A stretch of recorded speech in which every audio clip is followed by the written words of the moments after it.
Israel Hamas మధ్య కాల్పుల ఒప్పందం కుదిరిందని పాలస్తీన్లు సంబరపడిపోతున్నారు. కాగా కాల్పుల విరమణ ఒప్పందం ఆదివారం నుండి అమలు కానుంది. అయితే కాల్పుల ఒప్పందం అమలుకు ఇజ్రాయెల్ కేబినెట్ ఆమోదం పొందాల్సి ఉంది. అయితే కేబినెట్ ఆమోదానికంటే ముందు ఇజ్రాయెల్ దళాల గాజాపై పెద్ద ఎత్తున దాడులు చేస్తోంది.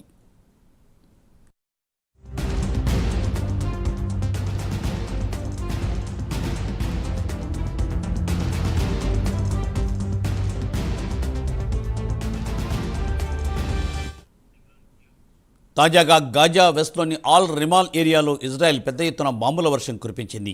ఈ దాడిలో 5 చనిపోగా 10 మంది వరకు గాయపడ్డారు. కూలిన భవనాల నుండి మరో 2 మృతదేహాలను వెలికి తీశారు. కాగా శిథిలాల కింద మరిన్ని మృతదేహాలు ఉండే అవకాశం ఉందని మీడియా సంస్థ ఏఎఫ్పి వెల్లడించింది.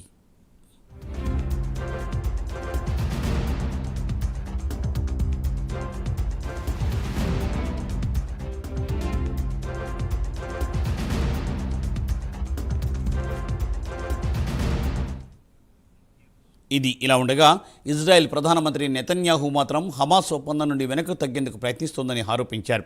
ఇజ్రాయెల్ జైళ్లలో బందీలుగా ఉన్న టెర్రరిస్టుల విడుదలకు పట్టుబడుతోందని, కాల్పుల విరమణ ఒప్పందంలో భాగంగా ఇజ్రాయెల్ తమ జైల్లో ఉన్న ఖైదీల విడుదల విషయంలో తమదే తుది నిర్ణయమని చెబుతోంది.